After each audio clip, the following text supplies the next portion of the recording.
اعوذ باللہ من الشیطان الرجیم بسم اللہ الرحمن الرحیم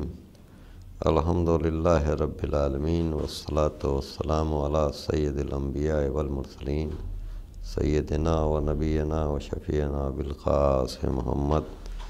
وآلہ الطیبین الطاہرین المعصومین المظلومین ولعنۃ اللہ علی اعدائہم اجمعین من یومنا ھذا الی یوم الدین اما بعد فقد قال اللہ تعالی و تبارک فی کتابہ المبین وهو اصدق الصادقین وقولہ الحق بسم اللہ الرحمن الرحیم ووصینا الانسان بوالدیہ احسانا۔ قرآن مجید کی مشہور و معروف آیہ کریمہ 26ویں پارے کی، جس میں ارشاد ہو رہا ہے کہ وَوَصَّيْنَا الْإِنسَانَ بِوَالِدَيْهِ احسانا، ہم نے انسان کو بتا دیا، آگاہ کر دیا کہ اپنے والدین کے ساتھ نیک سلوک کرو،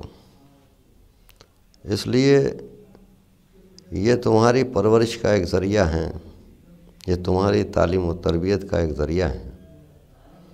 کیا کہنا اس پروردگار عالم کا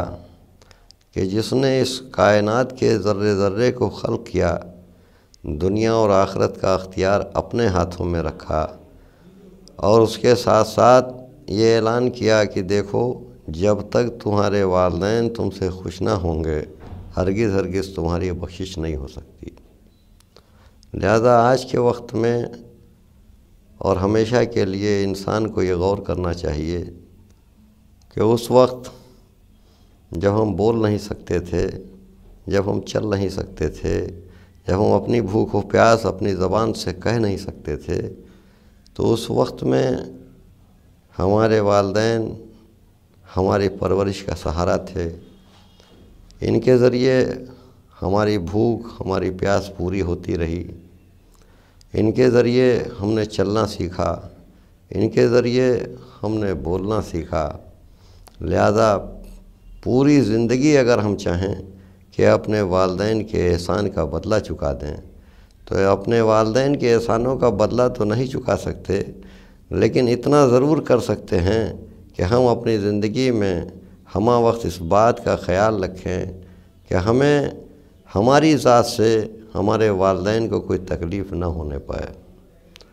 اور اللہ کا بھی مقصد یہی ہے کہ تم اپنے والدین کی اطاعت کرو تاکہ تمہارے والدین تم سے راضی ہو جائیں اور تم اپنے والدین سے راضی ہو جاؤ۔ جب تمہارے والدین تم سے راضی ہو جائیں گے تبھی تمہارا رب تم سے راضی ہوگا۔ آج کے اس سماج میں لوگ اسے باعزت سمجھتے ہیں، اسے باعظمت سمجھتے ہیں کہ جہاں پر عالی شان مکان ہو، بنگلہ ہو، نوکر ہو، چاکر ہو، اسے باعظمت سمجھتے ہیں، باعزت سمجھتے ہیں، لیکن اسلام کچھ اور کہتا ہے، اللہ کچھ اور بتا رہا ہے، ائمہ معصومین کچھ اور درس دے رہے ہیں۔ باعزت وہ ہے، باعظمت وہ ہے کہ جس گھر سے اس کے والدین ہنستے ہوئے مسکراتے ہوئے نکلیں اور یہ کہتے ہوئے نکلیں کہ شکر ہے اس پروردگار کا جس نے ہمیں ایسی نیک صالح اولاد عطا کی جو ہماری خدمت کر رہا ہے۔ لیکن وہ گھر جہاں سب کچھ موجود ہو اور اس گھر سے والدین روتے ہوئے نکلیں اور یہ تکلیف بیان کرتے ہوئے نکلیں کہ اللہ نے جو ہمیں اولاد عطا کی ہے اس نے ہماری خدمت نہیں کی، اس نے ہمارا خیال نہیں رکھا، یہ اولاد جس سے ہم امید بہت کچھ کرتے تھے آج نالائق ثابت ہو رہی ہے، یہ سب سے بڑی تکلیف کی بات ہے۔ اسی بات کو قرآن کریم نے اعلان کیا۔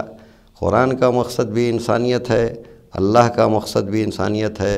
رسول کا مقصد بھی انسانیت ہے، ائمہ معصومین کا بھی مقصد انسانیت ہے۔ وہ کہ قرآن مجید جس کی شروعات بسم اللہ سے ہوتی ہے، ختم والناس پر ہوتی ہے، یعنی ابتدا اللہ کے نام سے، اور ختم والناس پر یعنی قرآن کا پیغام صاف اعلان کر رہا ہے کہ دیکھو انسانیت کی زندگی جینا سیکھو، شیطانیت سے دور رہو، شیطانی وسوسے سے دور رہو۔ اسی لیے جب آج ہمارے ہاں کوئی بچہ پیدا ہوتا ہے تو ہم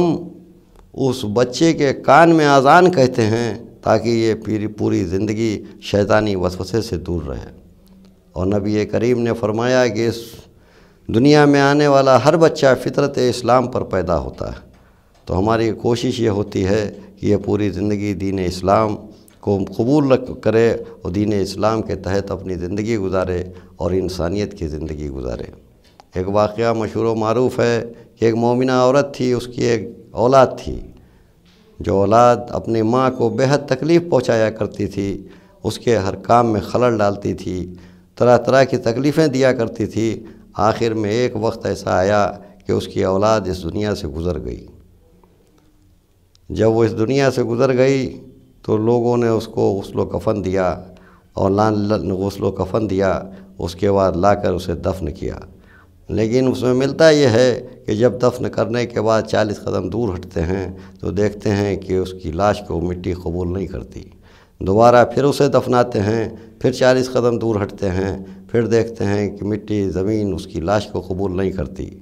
جب ایسا کئی بار ہوا تو لوگ رسول اکرم کی خدمت میں حاضر ہوئے اور کہا یا رسول اللہ، فلاں جگہ فلاں شخص کا انتقال ہو گیا ہے اور اسے ہم نے فلاں مقام پر دفنایا، لیکن جب 40 قدم دور ہٹتے ہیں تو دیکھتے یہ ہیں کہ اس کی لاش باہر آ جاتی ہے۔ اس طرح سے کئی بار ہوا تو ایک مرتبہ رسول اکرم نے سوال کیا کہ یہ بتاؤ کہ کیا اس کی ماں زندہ ہے؟ لوگوں نے کہا ہاں اس کی ماں زندہ ہے۔ کہا اسے بلا کر لے آیا جائے۔ جب اس کی ماں آئی تو رسول اکرم نے سوال کیا کہ یہ تمہاری اولاد ہے؟ کہا ہاں یہ میری اولاد ہے۔ کہا کیا اس نے اپنی زندگی میں تمہیں کوئی تکلیف پہنچائی ہے، کوئی ایذا پہنچائی ہے؟ کہا یا رسول اللہ، اس نے اتنی تکلیف پہنچائی، اتنی اذیت پہنچائی کہ ہم اسے بیان نہیں کر سکتے۔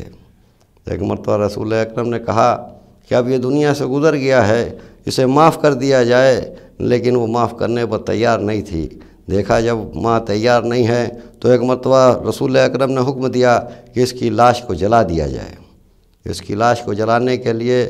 تمام انتظامات مہیا کیے گئے، لکڑیاں اکٹھا کی گئیں۔ جب اس کی لاش کو جلایا جانے لگا تو ایک مرتبہ ماں کی ممتا امڑتی ہے اور اس کے بعد یہ کہتی ہے کہ میں نے اس کی گناہوں کو معاف کیا۔ اپنے پروردگار سے بھی دعا کرتی ہے کہ اس کی گناہوں کو معاف کر دیا جائے۔ بس ایک مرتبہ رسول نے حکم دیا اب اس لاش کو لے جایا جائے، اسی مقام پر اسی جگہ پر دفنا دیا جائے جہاں پہلے دفنایا جا رہا تھا۔ اب جب لوگ لے کر آئے تو مٹی نے، زمین نے اس کی لاش کو قبول کر لیا۔ یعنی اس سے یہ بات صاف ظاہر ہوتی ہے کہ جب تک کہ ماں اور باپ اپنی اولاد سے خوش نہیں ہوں گے، اپنی اولاد کے لیے بخشش کے لیے دعا نہیں کرتے، اس وقت تک وہ رب کریم بھی اسے معاف نہیں کرے گا۔ لہذا لازمی یہ ہے کہ ہر انسان اپنے والدین کی اس طرح سے خدمت کرے کہ ہمہ وقت والدین اس کے لیے دعا کرتے رہیں اور وہ اپنے ماں باپ کے لیے دعا کرتا رہے۔ یہی زندگی کا مقصد ہے، اسی کو مقصد حیات کہتے ہیں۔ اور حشر کے میدان میں بھی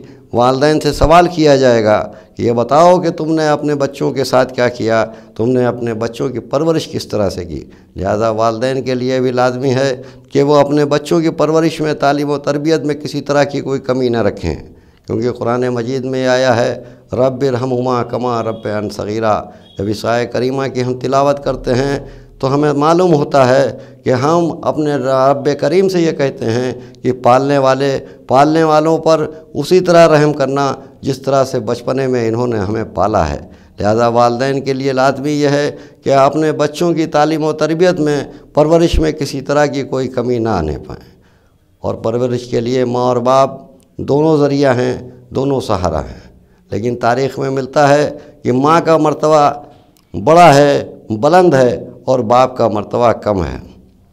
ایک واقعہ ہے کہ ایک شخص رسول اکرم کی خدمت میں حاضر ہوا، کہا اے خدا کے رسول، آپ یہ بتائیے کہ میں کس کے ساتھ نیک سلوک کروں، ماں کے ساتھ کروں یا باپ کے ساتھ کروں؟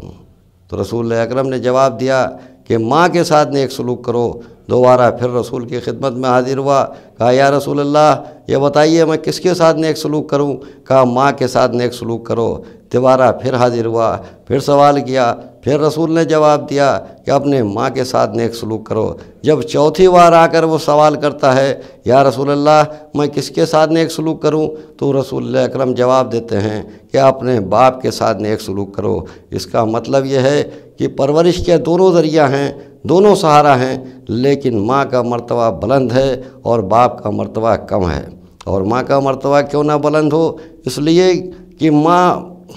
اس وقت بھی اسے تکلیف ہوئی جب بچہ بطن مادر میں تھا، ماں کو اس وقت بھی تکلیف ہوئی جب وہ وضع حمل ہوا، لیکن جب اس نے اپنے بچے کو دیکھا تو 9 مہینے تک کی تمام تکلیفیں، تمام پریشانیوں کو بھول جاتی ہے اور اپنے بچے کو دیکھ کر مسکرانے لگتی ہے، اور ہمہ وقت رات رات بھر اپنے بچے کے لیے کہ یہ بھوکا تو نہیں ہے، یہ پیاسا تو نہیں ہے، اسے کوئی تکلیف تو نہیں ہے، یعنی ہمہ وقت ماں اور بیٹے کا ساتھ ساتھ رہتا ہے، باپ کا ساتھ بچوں سے کم ہوتا ہے، اس لیے کہ باپ کسب معیشت کرتا ہے، اور کسب معیشت سے جو اسے حاصل ہوتا ہے اس سے وہ اپنے اہل و عیال کی پرورش کرتا ہے۔ ماں کو جتنا دکھ سکھ اپنے بچے کا سامنے نظر آتا ہے، جتنی نالج، جتنی جانکاری ماں کو اپنے بچے کے بارے میں ہوتی ہے، اتنی نالج اس کے باپ کو نہیں ہوا کرتی، کیونکہ ماں کا سایہ ہمہ وقت ہوتا ہے اور ماں اپنے بچے کے لیے بے قرار رہتی ہے۔ اگر بچہ گھر سے باہر جاتا ہے تو اس وقت تک، جب تک اس کی نگاہوں کے سامنے رہتا ہے، وہ چاہتی یہ ہے کہ ہم اس کو قرآن کے سائے میں رخصت کریں، اور جب تک وہ بچہ نہیں آتا ہے تب تک وہ بے قراری سے، بے چینی سے اپنی اولاد کا انتظار کرتی ہے، اور جیسے ہی وہ اپنے بچے کو دیکھتی ہے پھر خوشی کا عالم نہ پوچھیے۔ لیکن عزیزان گرامی، جہاں ماں اتنا اپنے بچے سے پیار کرتی ہے، وہیں باپ بھی اپنے بیٹوں سے، اپنے بچوں سے بہت پیار کرتا ہے۔ وہ بھی چاہتا یہ ہے کہ ہماری زندگی میں کسی طرح کی کوئی تکلیف ہمارے اولاد کو نہ ہونے پائے۔ اسی لیے کہنے والے نے کہا ہے کہ جب تک پدر ہے سر پہ، پسر بادشاہ ہے، اور سایہ پدر کا سایہ لطف الہ ہے، کیونکہ اولاد کو بھی بڑا بھروسہ ہوتا ہے کہ میرا باپ موجود ہے، کوئی بھی پریشانی آتی ہے تو اس پریشانی کو دور کرنے کے لیے میرا باپ موجود ہے، میرا پدر موجود ہے۔ تو جس طرح سے بچوں کو اپنے باپ سے ڈھارس ہوتی ہے، ویسے ہی ماں باپ کو بھی اپنے بچوں سے بڑی امید ہوتی ہے کہ آج ہم اس کی خدمت کر رہے ہیں، آج ہم اس کی خدمت کر رہے ہیں، کل ضعیفی میں یہ ہمارا سہارا بنے گا، کل ضعیفی میں یہ ہماری مدد کرے گا، اور یہی سوچ کر دنیا میں ماں اور باپ اور بیٹے اور بیٹی کی زندگی گزرتی رہتی ہے، اور ایک دوسرے کے مددگار ثابت ہوتے ہیں۔ یہی مقصد حیات ہے، اور یہی مقصد رب ہے کہ دنیا میں بھی سرخرو رہے اور آخرت میں بھی سرخرو رہے۔